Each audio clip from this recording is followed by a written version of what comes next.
With traditional design, manufacturing considerations and part durability are often an afterthought. This common oversight leads to high-cost, late-stage design changes that can cause missed deadlines and late delivery.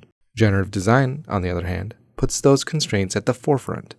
Users define material type, manufacturing method, and performance criteria, which are all used concurrently in synthesizing a wide array of solutions with cloud solving. With the results returned, the designer can explore with filters, plots, visualizations, and can even compare outputs side by side.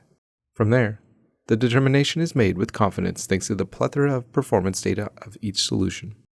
The exported solution is a sculptable, editable, watertight solid body with design history. This opens up downstream fine-tuning, additional simulation checks, and toolpath creation. Come see how you can take your designs to a whole new level with generative design. All this and more in Fusion 360.